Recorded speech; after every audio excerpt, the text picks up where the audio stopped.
Irmãos, essa manhã eu vou falar um pouco acerca daquilo que eu sempre falo. Quem já me viu pregar mais de uma vez, eu sempre falo de Deus. E eu vou falar de Deus essa manhã. Eu vou falar sobre a santidade de Deus. A santidade de Deus, os atributos de Deus são como um grande colar de pedras preciosas. Imagine isso. Nesse colar há várias pedras preciosas. A rubi, a esmeralda, há várias pedras ali. Mas no centro desse colar há um grande diamante. E esse diamante é a santidade de Deus.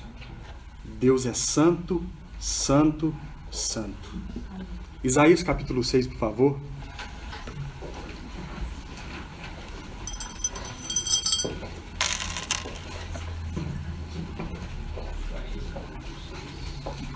Isaías 6, do verso 1, verso 1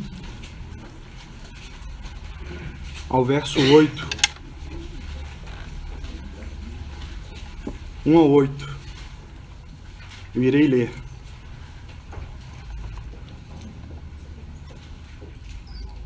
No ano da morte do rei Uzias, eu vi o Senhor, assentado sobre um alto e sublime trono, e as abas de suas vestes enchiam o templo.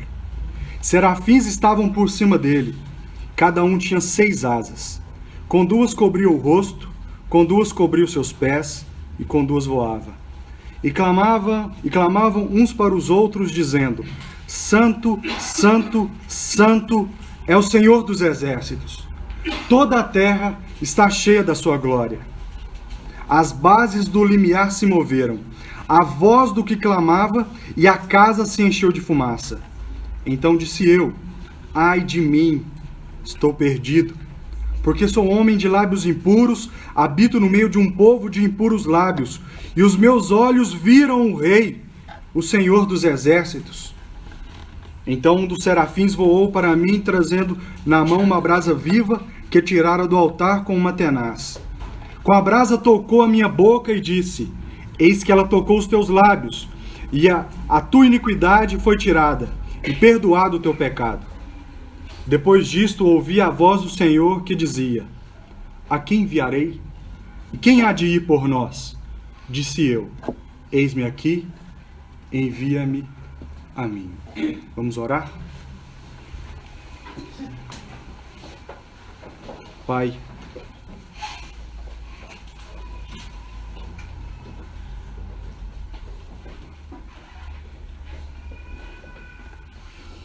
mais uma vez, ó Deus, eu tenho uma missão impossível.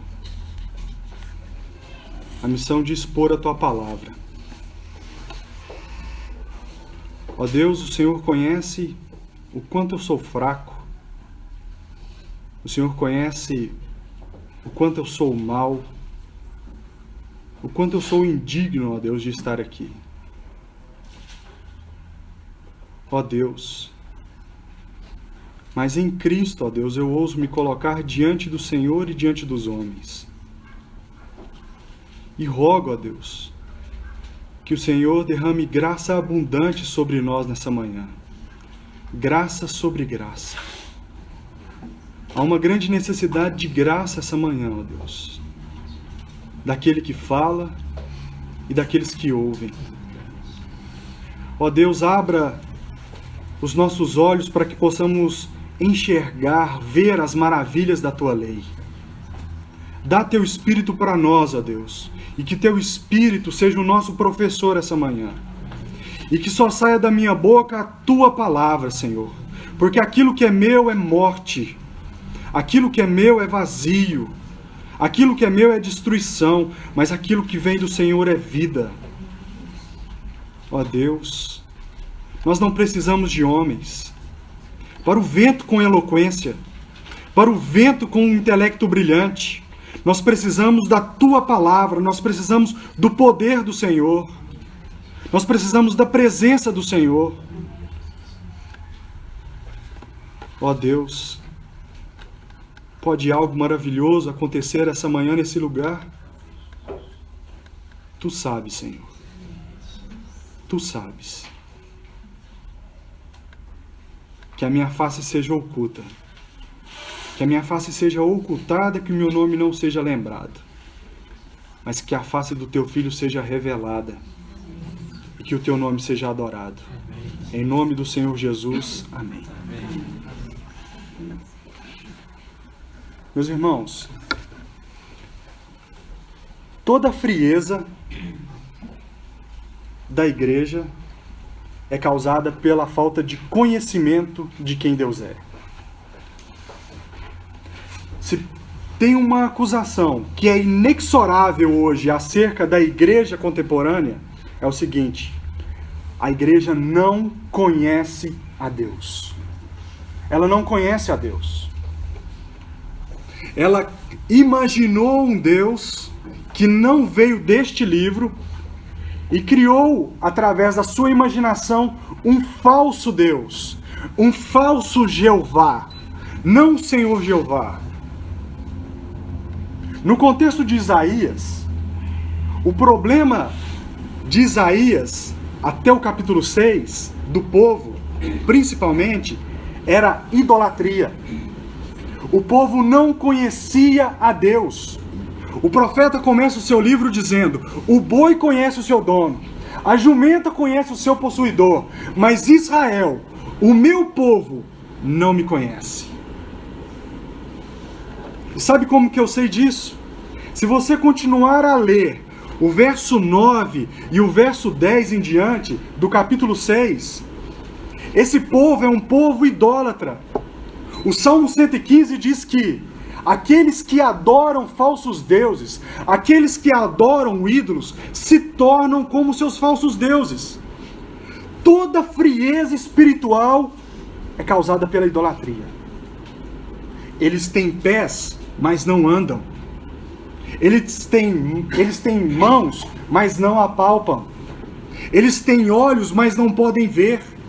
Eles têm boca, mas não falam. Eles são de pedra. Eles têm um coração de pedra. Portanto, não podem sentir. E quem adora esses falsos deuses se tornam semelhante a eles. É assim que o Salmo diz.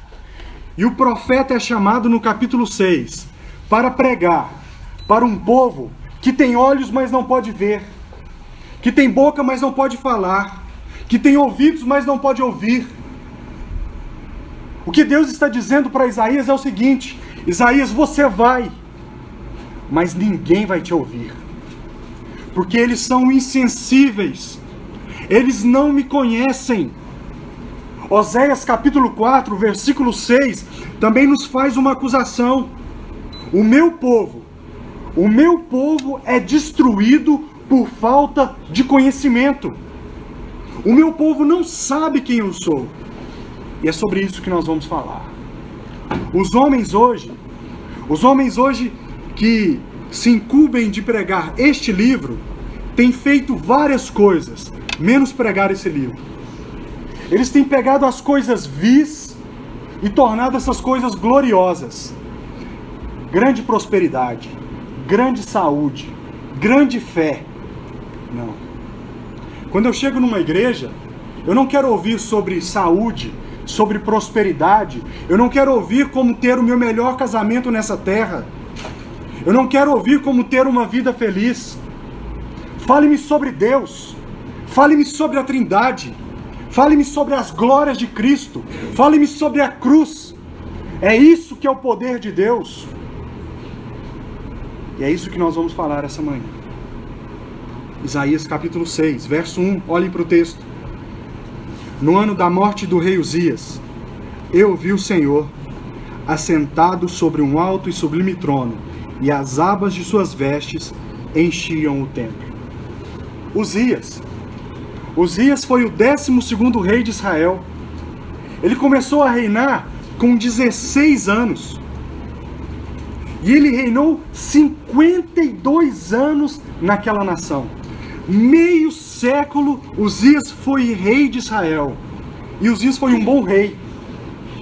Ele era amante da agricultura, como define 2 Crônicas. Ele fez aquela nação prosperar, ele trouxe ordem política àquela nação, ele trouxe ordem até mesmo religiosa. E ao final da sua vida, pode ser dito de Uzias, que ele andou nos caminhos do seu pai Davi. Entretanto, no final da sua vida, o coração de Uzias se encheu de orgulho. E ele entrou no santo lugar, aonde só o sacerdote poderia entrar. E ele queimou um incenso ao Senhor. E o momento que ele acendeu o incenso, o corpo de Uzias foi tomado pela lepra. E ele padeceu o resto da sua vida, isolado numa casa, afastado do seu trono. E no ano da morte do rei Uzias, Isaías vai ao templo. E o que ele vê? Ele vê Deus. Quando o rei da terra morre, Isaías vê o rei do céu. Quando o rei de Judá morre, Isaías vê o rei das nações. O trono da terra estava vazio, mas Deus estava sentado num alto e sublime trono. E Deus continua sentado num alto e sublime trono. O ponto aqui é o seguinte: se Uzias era um bom rei, com a morte daquele rei, aquele povo ficou desesperado. Mas quando Isaías tem uma visão da glória, e aqui nós temos um dos poucos momentos onde há um descortinar do céu, onde o céu se abre para nós, ele vê Deus assentado em um alto e sublime trono. Queridos, por mais que os reis da terra morram, por mais que os reis da terra ou os governantes da terra sejam corruptos, Deus está sentado em um alto e sublime trono. Deus continua assentado em um alto e sublime trono. E ele viu o rei assentado. Não é um rei comum. Pensem nisso. Ele não é um pai de alguma família. Ele não é o prefeito de uma cidade como Piuí, ou até mesmo de uma capital como Belo Horizonte. Ele não é o governador de um estado como Minas Gerais. Ele não é o presidente de um país como o Brasil, ou como os Estados Unidos da América. Ele é o rei das nações, ele é o Senhor do universo. Ele é o Senhor todo-poderoso, e ele está sentado sobre um alto e sublime trono. O que você precisa entender essa manhã é o seguinte: a sua vida não está ao léu da sorte. Nós não acreditamos em sorte. Nós não acreditamos em azar. Nós não acreditamos em sexta-feira 13. Nós não acreditamos em profecia maia. Nós acreditamos que as nossas vidas, o nosso destino está nas mãos do nosso Senhor. Nós acreditamos que Deus tem nas mãos as rédeas da história, que Ele é o Senhor da história, que Ele é o Senhor do tempo. E que este mundo, queridos, este mundo é o mundo de Deus. Este mundo é o mundo de Deus. E Deus faz o que quer, quando quer, com quem quiser, da forma que quiser, e todos os seus atos são justos e santos. Todos. Ele é Deus. Ele é Rei. Ele não se parece com nenhum de nós. Com nenhum de nós. Ele vê Deus assentado em um alto e sublime trono. Talvez você olhe para o Brasil hoje e diga assim: a minha nação está em plena confusão. Mas saiba, Deus continua no controle de todas as coisas. Nada acontece por acaso. Tudo é propósito de Deus, tudo é vontade de Deus. Spurgeon dizia, sabe aquela feixe de luz que entra no seu quarto pela manhã? Quando o sol bate na janela do seu quarto? Sabe aquela poeira que você enxerga no feixe de luz? Ela tem uma rota, não tem? Aquela rota está sendo controlada por Deus. Deus está no controle de todas as coisas. E tudo acontece não porque Deus permite simplesmente. As criaturas não estão pedindo permissão para Deus, dizendo assim: posso fazer isso? Tudo acontece porque Deus quer, porque Deus decreta, porque é da vontade de Deus. Tudo. Coisas boas e coisas ruins. E todos os seus atos são santos e justos. O que Isaías vê é que a nação de Israel não está perdida. Deus continua assentado em um alto e sublime trono. O seu trono é mais elevado do que todos os tronos da terra. Prestem atenção aqui. Prestem atenção. Ele diz assim: eu vi o Senhor. Olhem para o texto. Percebam, o Senhor aqui está em S maiúsculo e o restante minúsculo. No verso 3 está Senhor, tudo maiúsculo. Qual que é a diferença aqui? A diferença é dos nomes. O nome que aparece no verso 1 é Adonai. E o nome que aparece no verso 3 é Yahvé, é Yahweh, é Jeová. É o nome que foi concedido a Moisés. Eu sou o que sou. O que significa Adonai? Adonai significa o Senhor, o soberano. Em Filipenses capítulo 2, nós temos ali a linguagem de Paulo dizendo que a Cristo foi dado um nome acima de todo nome, Adonai. O Salmo 110, o texto mais citado no Novo Testamento, o verso 1 diz assim: disse o Senhor ao meu Senhor, assenta-te à minha direita. Disse Adonai a Yahweh, disse o Pai ao Filho, assenta-te à minha direita. Aqui nós temos uma clara declaração da soberania desse rei. E ele continua: as abas das suas vestes enchiam o templo. Quando um rei queria demonstrar poder contra outro rei, isso era medido através das vestes desse rei. Quanto maior eram as vestes de um rei, maior era o seu poder. Aqui as abas dos vestidos cobrem todo o templo. O poder dele se estende a todos os lugares. Em todos os tempos, não há ninguém maior do que ele. Talvez você subiu aqui hoje pensando que o culto é para você. Mas o culto não é para você.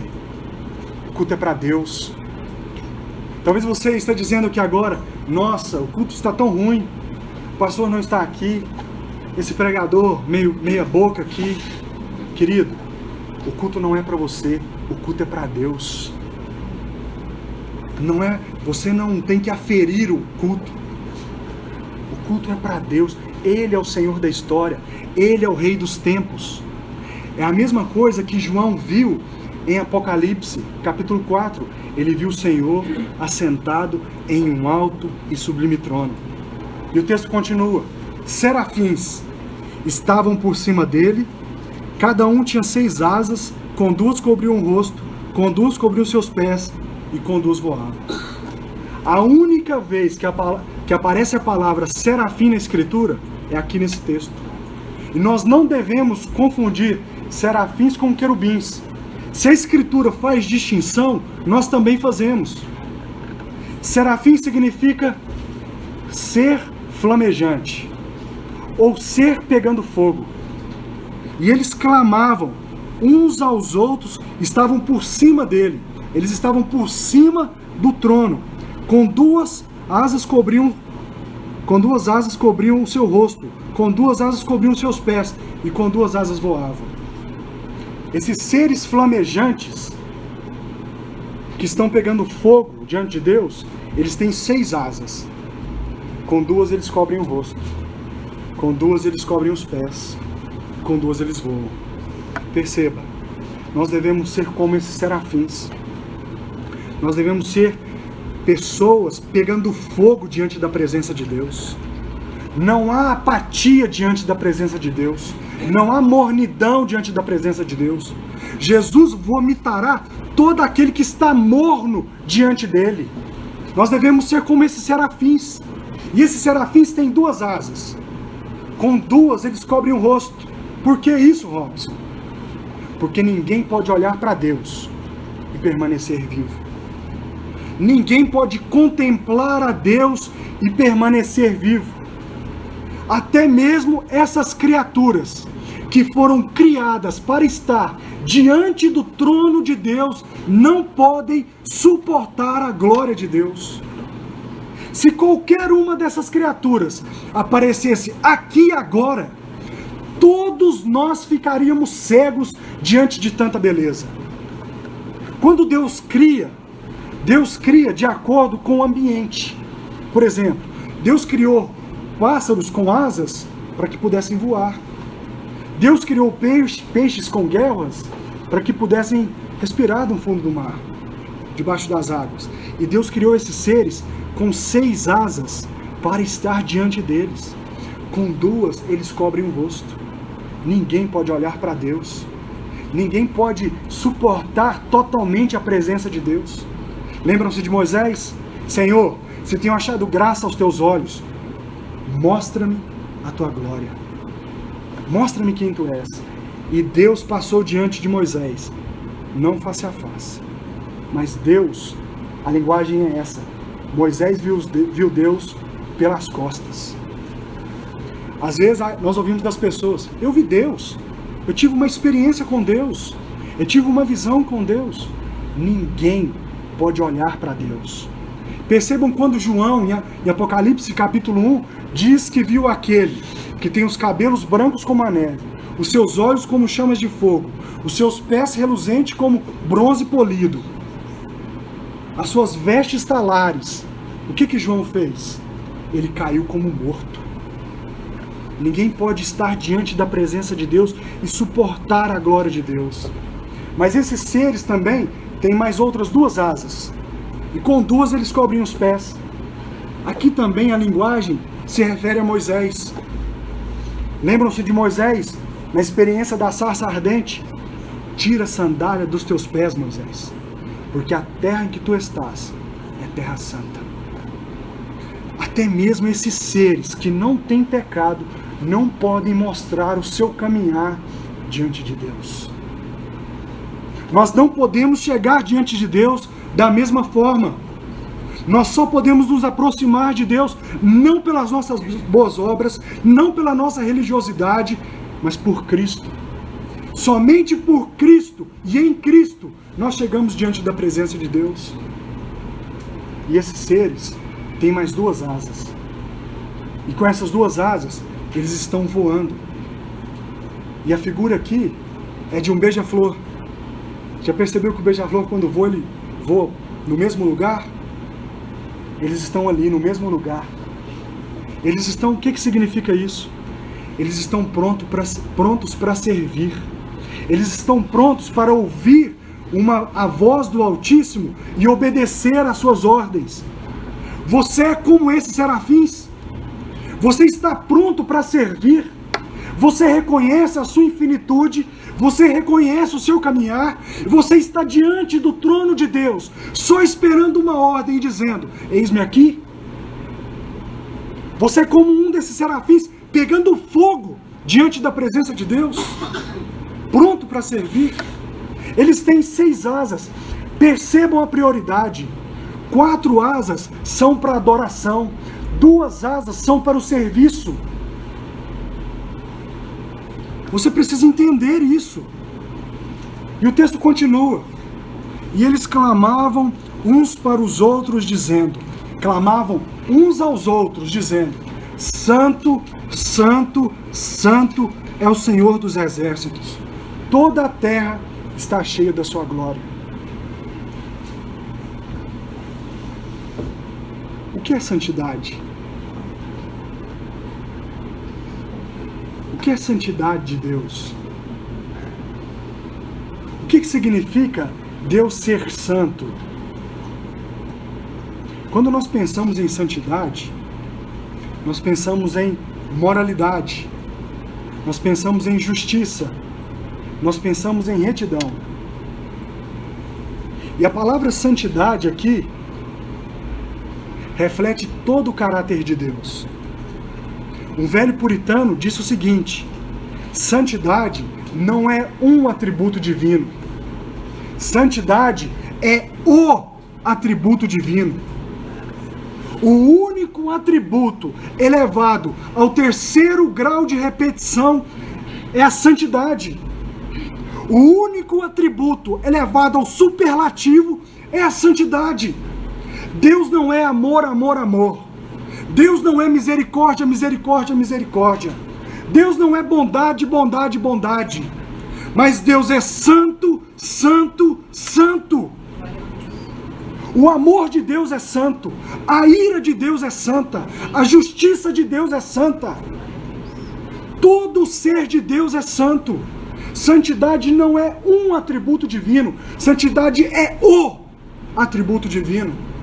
E santidade significa separação. Eu tenho mania de cozinhar. Eu gosto de cozinhar. Eu estou ali picando os legumes. O que é que eu faço? Eu corto o legume e separo. Santidade é isso. Santidade é Deus nos cortar e nos separar. Deus nos corta do mundo, Deus nos corta da velha vida e nos separa. E nos separa para Ele. Santidade, perfeição moral, retidão. Quando eu olho para a sua vida, escute isso.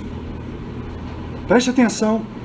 Quando eu olho para a sua vida, quando o seu esposo olha para você, quando o seu marido olha para você, quando os seus filhos olham para a sua vida, eles dizem assim: papai é uma pessoa santa, a minha mulher é uma pessoa santa, ela é uma pessoa separada para Deus, ela foi cortada do mundo e é separada para Deus.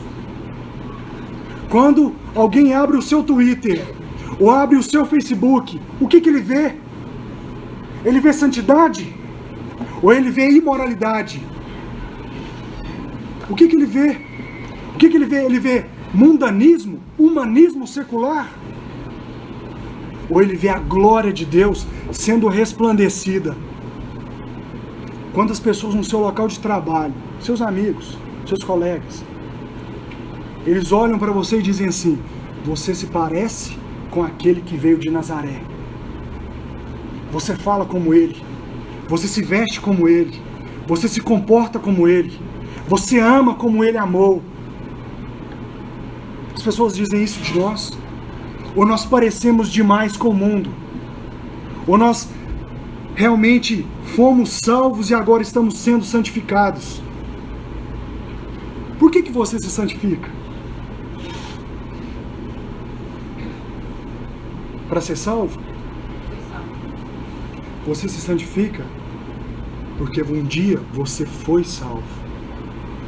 Você se santifica como resposta à graça de Deus, como resposta ao amor de Deus. Santidade é isso, queridos. Santidade na nossa vida é uma resposta ao amor de Deus demonstrada naquela cruz. Isso é santidade. Santidade em Deus também significa isso. Deus é justo, Deus é reto e Deus é bom. Mas existe um segundo nível do que significa a palavra santidade, que só cabe a Deus, não cabe a mim e a você. Deus é santo. O que significa isso? Significa que Ele é separado. Significa que Ele é totalmente outro. Significa que Ele não pode ser comparado com nada nem com ninguém. Significa que Ele está em outra dimensão, em outro lugar, habita em outra esfera. Deus é totalmente outro. Ele não tem nada a ver com o melhor dos homens. Nada. Perceba. Aqui existem serafins. Imaginem isso. Imaginem que um serafim aparecesse aqui agora. Um ser de tremenda beleza. Imaginem agora uma ameba. Os biólogos que me corrijam. O ser mais básico que existe, a vida mais básica que existe. um ser unicelular, o ser mais glorioso já criado e o ser mais básico, o serafim e a ameba.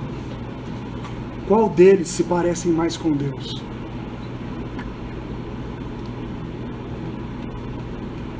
O serafim ou a ameba? Nenhum. O ser mais glorioso, Deus não pode ser comparado com esse ser, porque Deus é totalmente outro. O serafim é criatura, Deus é o Criador. Um homem pode ser comparado a uma ameba, um anjo pode ser comparado a uma ameba. Se eu tivesse que comparar Deus com uma criação, eu teria que fazer isso, eu teria que puxar Deus para baixo. E é isso que os homens têm feito.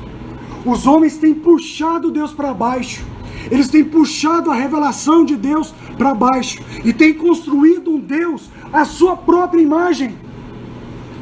O nosso Deus hoje, o Deus que imaginamos, e toda imaginação é idolatria. Todo exercício intelectual de quem Deus é, que não vem deste livro, é idolatria. Toda imaginação. E quando nós fazemos isso, nós construímos um Deus à nossa imagem. Um Deus que não se importa com o pecado. Um Deus que se parece mais com o Papai Noel, que quer nos dar coisas. Um Deus que se parece com o gênio da lâmpada, que atende os nossos pedidos. Um Deus que se parece mais com a Hello Kitty. Um Deus de amor. Deus é amor, mas Deus não é somente amor. Deus é santo, Deus é justo, Deus se ira todos os dias. Quando Deus olha para a terra hoje, a ira dele se acende. E percebam, se você ler Romanos 1, a partir do verso 18, você vai perceber que aquelas pessoas têm a revelação de Deus. E elas puxaram Deus para baixo e fizeram Deus à sua própria imagem. E a consequência disso foi que Deus entregou tais pessoas à imoralidade sexual. Quer saber se você não conhece a Deus? É só saber se você é imoral sexualmente. A imoralidade sexual é a maior prova do ato do desconhecimento de Deus. A nossa sociedade, ela não conhece a Deus, e a marca dela é o quê? E a imoralidade sexual é o julgamento, percebam, é o julgamento de Deus pelo desconhecimento. Porque eles não me conhecem, Deus faz assim: vivam como quiserem. Vivam como quiserem. Mas o texto aqui nos mostra que ele é totalmente outro. Ele não pode ser comparado a nós. Ele não pode ser comparado a um anjo. Um anjo pode ser comparado a uma ameba. Um homem pode ser comparado a uma ameba. Mas Deus é o incomparável. O incomparável. Ele não pode ser comparado a nada nem a ninguém. Não existe ninguém igual a Deus. Nada nem ninguém. Não existe uma guerra. Perceba isso. Não existe uma guerra entre o bem e o mal. Existe Deus no controle, e Satanás é o cachorro de Deus. Deus está no controle. Ele coordena todas as coisas. E o texto continua. Verso 4, olhem para o texto. As bases do limiar se moveram, a voz do que clamava, e a casa se encheu de fumaça. Toda a glória do Senhor é manifesta em toda a terra. E mediante aquilo, no templo, começa a haver um terremoto. É como se o chão começasse a se mover. É como se os umbrais da porta se movessem. Qual é o ponto aqui, Robson? O ponto aqui é o seguinte: partes inanimadas da criação, o templo, partes do templo, se movem diante da presença de Deus. E existe um monte de crente apático diante da presença de Deus. Existe um monte de gente criada à sua própria imagem e semelhança, que é apático. Partes inanimadas da criação se movem diante da presença de Deus. Ninguém pode ficar insensível diante da presença de Deus. Ninguém permanece como está. Se você conhece realmente a Deus, se você conhece Ele não somente intelectualmente, mas se você caminha com Ele, e Ele caminha com você, você treme diante dEle, você tem medo dEle, você o ama, você o respeita. É isso. Você não permanece insensível.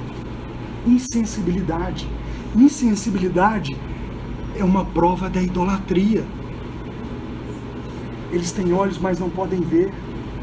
Eles têm boca, mas não falam. Eles têm ouvidos, mas não ouvem. Vamos continuar. Então disse eu: ai de mim, estou perdido.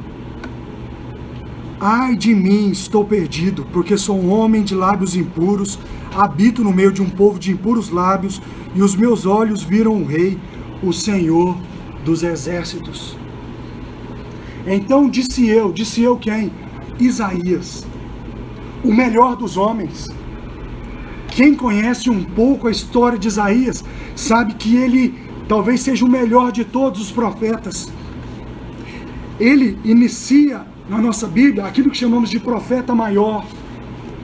Isaías era um homem erudito, era um homem criado na corte, era um homem de uma moralidade incomparável. Ele era ilibado, ele amava os seus semelhantes, ele amava a sua nação, ele cumpria a lei. Mas ele quando ele enxerga a glória de Deus, Isaías tem uma visão tríplice. Ele tem uma visão tríplice. Ele vê quem Deus é. E a consequência de ver quem Deus é ver quem Ele é. E ele disse: ai de mim! Ai de mim! Eu estou perdido! O melhor dos homens! Ai de mim! Quando nós olhamos para a santidade de Deus, quando nós enxergamos quem Deus é, só há uma palavra na nossa boca: eu estou perdido. E a linguagem aqui é uma linguagem de maldição. Eu estou amaldiçoado. Eu estou me desfazendo. Ai de mim, eu estou perdido. Quando você olha para Deus, você confessa isso? Aqui existe algo de epistemologia cristã. E epistemologia cristã é como eu conheço. Você só vai saber quem você é, escute isso, se você conhecer a Deus. Se você não conhece a Deus, você não sabe nada sobre você. Quando ele viu a santidade de Deus, ele viu o seu pecado. Deus é o padrão da verdade. Quando ele enxergou quem Deus era, ele viu quem ele era. Pela primeira vez na vida de Isaías, Isaías viu Isaías. Pela primeira vez. Você já se enxergou quem você é? Você já olhou para esse livro e falou: realmente eu sou assim? Nós acabamos de ler Romanos 7. E Romanos 7 nos revela que a lei nos mostra quem nós somos. É o padrão de quem Deus é, a perfeição de Deus, que revela quem nós somos. Mas pense em algo: nem a lei é comparável a Ele. Ele é muito maior do que a lei. Muito maior. Quando nós olhamos para Deus, nós enxergamos quem nós somos. E nós dizemos: ai de mim, porque eu estou perdido. E Ele não somente vê a sua perdição, mas Ele vê que ele tem lábios impuros. O que significa isso? A boca fala daquilo que o coração está cheio. Ele vê o coração de Isaías. Isaías vê o seu coração. O seu coração é mau. O seu coração provém de todas as fontes da maldade. E não somente isso. Ele vê que ele habita no meio de um povo de impuros lábios. É como se Isaías tivesse o privilégio de ir ao mercado, de ir ao teatro, de ir à universidade, de ir ao templo e perceber que todos eram igual a ele. Todos. A Bíblia diz, meus irmãos, que os nossos melhores atos, sabe aquilo que você faz de melhor? Aquilo que você faz de melhor, você fala assim, não, isso é bom. Aquilo que você faz de melhor é abominável diante de Deus. É trapo imundo diante de Deus. A sua justiça é trapo imundo. Quando você tem uma percepção correta de quem Deus é, você enxerga quem você é. E quando você enxerga quem Deus é, você vê o pecado ao seu redor. E você vê que todos estão perdidos. Quando você está lá na internet, está lá navegando, você abre um site, determinado site, você percebe o pecado. Quando você liga a televisão na sua casa, mexer no computador, na internet, na televisão não é pecado. Mas quando você liga a televisão, naquele programa imoral, o pastor não está aqui, o presbítero não está aqui, vou ver esse programa, minha esposa não está aqui, vou assistir isso aí. Você percebe o pecado ao seu redor? Você percebe o pecado na sociedade? Você odeia o seu pecado e odeia o pecado ao seu redor? Ódio. Se você ama a santidade, você odeia o pecado. Você odeia. O que nós fizemos? Pense nisso. O que nós fizemos? Nós construímos um altar na nossa sala, colocamos um objeto ali e ligamos aquele objeto. E aquele objeto educa os nossos filhos, educa a nossa mente, diz como devemos amar nossas mulheres, diz como nós devemos ser amadas como mulheres pelos nossos maridos, cria um padrão que não existe, e aquilo lá fica vomitando esgoto na nossa sala. Pensem nisso. O que nós fizemos? Ver televisão não é pecado, não é isso. Eu estou dizendo de sensibilidade àquilo que vê. Não é a galinha pintadinha que vai educar os seus filhos. Não é aquelas musiquinhas de Jesus. É você, através deste livro. É você. A nossa mente deve ser tomada por esse livro, queridos. Nós devemos enxergar todas as coisas pela grade bíblica. Julgar todas as coisas pela grade bíblica. O que nós fazemos hoje? Nós transformamos o amargo em doce. E o doce em amargo. Nós subvertemos as coisas. Nós mudamos, porque nós perdemos o padrão de quem Deus é. Nós não sabemos diferenciar mais entre o certo e errado. Um ateu posta uma frase ateísta de um humanista, ela é ateísta, mas ela é humanista no Facebook. Aí o que você faz? Você vai lá e dá um joinha. Mas ela é totalmente humanista. O que ele está dizendo é, eu posso ser bom sem Deus. E você está dizendo, é isso aí. Percebam? Não são coisas explícitas, são coisas sutis que nós agregamos na nossa vida. Como você se veste, como você fala, o que você pensa, o que você vê. É isso. Ele vê o seu pecado. E perceba, aqui há uma necessidade também. Ele vê a perdição de todos. A perdição de todos. O meu sogro morreu há 6 meses. E o meu sogro era um diácono da igreja. E ele era um homem temente a Deus. Ele amava Deus. E quando ele morreu, ele foi se assentar com o meu Senhor no céu, esperando a ressurreição. No dia que ele morreu, o meu pai é ímpio. E eu disse para o meu pai assim, pai, humanamente, falando de saúde, era para o Senhor morrer primeiro do que ele. Mas ele morreu primeiro, e hoje ele está com o Senhor. Amanhã, se o Senhor morrer, o Senhor vai para o inferno. Meus irmãos, a verdade.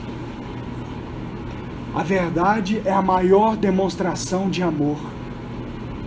A única coisa que você pode dizer às pessoas não é como elas podem ter um casamento melhor. Não é como elas podem ser mais prósperas. É a verdade. A verdade salva. A verdade liberta.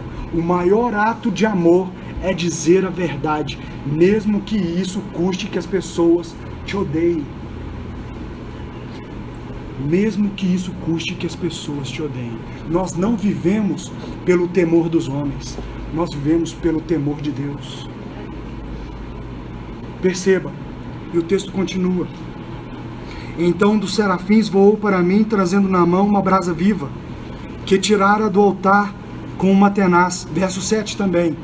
Com a brasa tocou a minha boca e disse: eis que ela tocou os teus lábios, e a tua iniquidade foi tirada, e perdoado o teu pecado.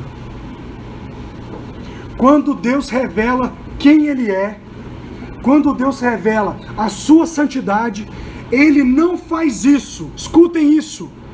Isso não são palavras de ira. Ele não faz isso para que você seja destruído. Ele faz isso para que você seja salvo. Para que você enxergue a sua pecaminosidade, o seu pecado, a sua condição, a sua morte espiritual. Quando Deus revela quem Ele é, quando Deus se revela como Deus santo, santo, santo, Ele se revela para que você seja salvo, para que você seja restaurado. O anjo pregou uma brasa viva do altar, e essa brasa tocou os lábios de Isaías. Aqueles lábios que eram impuros, agora foram santificados. Perceba, não há nada de especial nessa brasa. Essa brasa não há nada de especial. Nós não colocaremos um monte de brasa por aqui, para que as pessoas sejam santificadas. Essa brasa é um símbolo da cruz de Cristo. Aqui está o Evangelho. Naquela cruz, a brasa da ira de Deus foi colocada sobre o Filho. Naquela cruz, o Filho foi pendurado nu sobre o fogo da ira de Deus. Naquela cruz, o Filho padeceu sobre os nossos pecados e sobre a ira de Deus. E pelas suas pisaduras nós fomos sarados. Naquela cruz, Ele foi moído como a semente de trigo. Naquela cruz, Ele foi abandonado. Naquela cruz, Ele foi rejeitado pela terra, pelo céu e pelo inferno. Naquela cruz, Ele levou sobre si os nossos pecados. E a nossa iniquidade foi tirada, porque em nós foi depositada a justiça dele. Meus irmãos, não é a brasa, é a cruz. A brasa é um símbolo da cruz. A cruz pode te perdoar. Há poder suficiente na cruz para apagar todos os seus pecados. Os seus pecados do passado, os seus pecados do presente e os seus pecados que você vai ainda cometer. Quando Lutero, a biografia diz algo sobre Lutero. Quando Lutero estava traduzindo a Bíblia do hebraico para o alemão e do grego para o alemão, todo o vernáculo da língua alemã foi construído a partir da tradução de Lutero. Pensem quem foi esse homem. Quando ele estava traduzindo a Bíblia ali, conta-se que havia uma espécie de quadro negro ao redor, atrás dele, onde ele fazia suas anotações. E havia uma espécie de giz. Ele estava ali traduzindo e de repente o giz começou a escrever todos os pecados de Lutero. Satanás começou a escrever todos os pecados de Lutero no quadro negro. Ele é o acusador. E Lutero se assustou com aquilo, esperou ser escrito todos os seus pecados. Ele olhou para tudo aquilo, pegou uma flanela, um pano, apagou tudo aquilo e escreveu: o sangue de Jesus apagou todos os meus pecados. É isso, meus irmãos. É isso. Essa brasa viva toca os nossos lábios. Vamos continuar. Depois disso ouvi a voz do Senhor que dizia: a quem enviarei e quem há de ir por nós? Disse eu: eis-me aqui, envia-me a mim. Foi a primeira vez que Isaías ouviu a voz do Senhor. Antes ele só tinha visto a glória de Deus e ouvido os querubins, os serafins. Agora ele ouviu a voz do Senhor. Por quê? Porque depois que você é perdoado, depois que você é feito uma nova criatura, você pode ouvir a voz de Deus. Você não permanece mais insensível. E ele ouve: a quem enviarei? Quem há de ir por nós? Isaías diz: eis-me aqui, envia-me a mim. Agora aquele profeta, que também era um idólatra como o povo. O profeta era um idólatra. Agora ele pode ir às nações. Agora ele pode ir à sua casa, ao seu pai, à sua mãe, ao seu colega de trabalho. Ele pode ir à sua família. Ele pode ir à sua igreja e proclamar a Cristo. Proclamar a Deus. Deixe-me encerrar com uma ilustração. Um homem que eu admiro muito, que eu amo muito, chamado Paul Washer. Paul Washer é um missionário no Peru, um americano. Recebeu um dia a ligação de um jovem. E um jovem disse assim: pô, gostaria de ir para o Peru. Aí o pastor perguntou: por quê? Por que você gostaria de ir para o Peru? Gostaria de gastar a minha vida no Peru com você. E o Paul Washer perguntou para ele: mas fale-me algo sobre Deus. Diga-me algo sobre Deus. E ele disse assim: isso não é o meu forte. Eu quero ir para o Peru gastar a minha vida. Eu quero dar a minha vida para as pessoas. Aí o Paul Washer disse: não, diga-me algo sobre Deus. Sobre quem Deus é. Fale-me sobre Deus. Ele disse assim: eu não sei muito de teologia. Eu não sei muito sobre quem Deus é. Aí o Paul Washer disse assim: as pessoas do Peru não precisam da sua vida. As pessoas do Peru precisam de Deus. A sua família não precisa da sua vida. Não precisa da sua moralidade. Não precisa da sua ética. As pessoas da sua família precisam de Deus. Você precisa de Deus. Você precisa da revelação de Deus. E quando você ouvir a voz de Deus: a quem enviarei? E quem há de ir por nós? Que você diga como Isaías: eis-me aqui, envia-me a mim. Que você não fale de você, que você fale de Deus. Que Deus os abençoe.